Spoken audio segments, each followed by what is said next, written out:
Halo semua, selamat datang di channel ini, channelnya para tenaga honorer dan aparatur sipil negara. Rekan-rekan sekalian, video kali ini kita akan membahas terkait dengan apakah para tenaga honorer yang diangkat menjadi P3K dapat mengisi jabatan strategis hingga jabatan kepala dinas. Saksikan di video ini, simak secara lengkap agar rekan-rekan bisa menerima informasi yang utuh dan menyeluruh.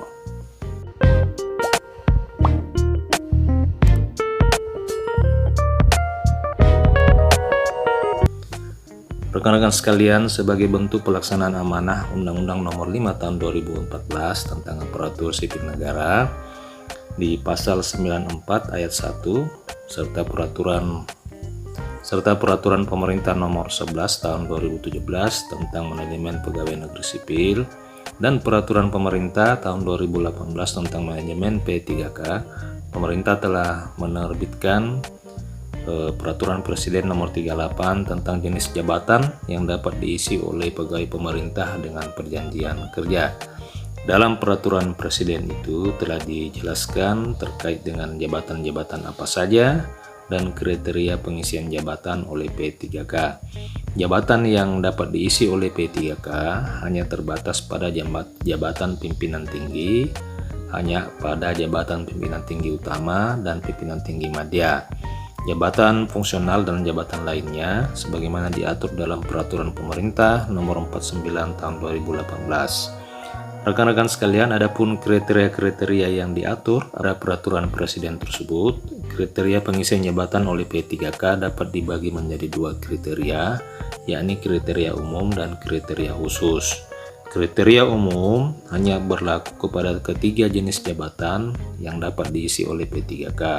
Yang pertama adalah jabatan yang kompetensinya tidak tersedia di kalangan PNS, kemudian jabatan yang diperlukan untuk percepatan peningkatan kapasitas nasional, serta jabatan yang diperlukan untuk percepatan pencapaian tujuan strategis nasional, bukan jabatan rahasia negara, bukan jabatan yang menurut ketentuan perundang-undangan harus diisi oleh PNS.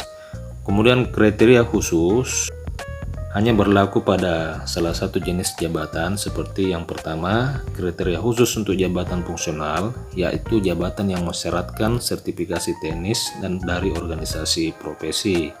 Yang kedua adalah kriteria khusus untuk jabatan pimpinan tinggi utama, jabatan pimpinan tinggi madya, yaitu bukan jabatan yang berkedudukan sebagai PPK atau PYB, serta kriteria khusus untuk jabatan lain, yaitu jabatan yang disetarakan dengan jabatan administrasi, kemudian bukan jabatan yang berkedudukan sebagai PPK, jabatan pada instansi pemerintah yang merupakan satuan kerja organisasi, jabatan yang tugas dan fungsinya memberikan dukungan teknis pada anggota lembaga non-struktural, kemudian jabatan yang tugas dan fungsinya memberikan dukungan teknis manajemen, jabatan pimpinan pada perguruan tinggi, jabatan pimpinan pada rumah sakit milik pemerintah daerah, jabatan pada lembaga penyiaran publik.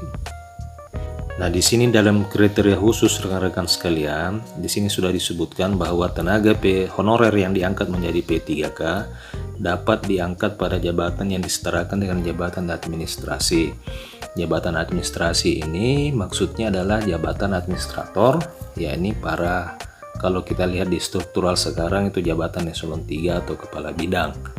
Kemudian untuk jabatan pimpinan tinggi utama dan madya ini bisa setingkat kepala dinas.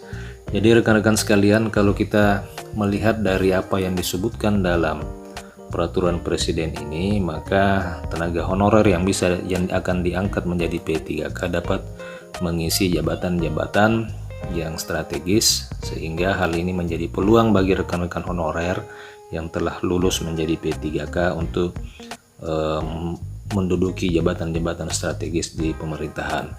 Semoga informasi ini bermanfaat kepada rekan-rekan honorer yang mengikuti seleksi P3K atau telah lulus menjadi pegawai pemerintah dengan perjanjian kerja.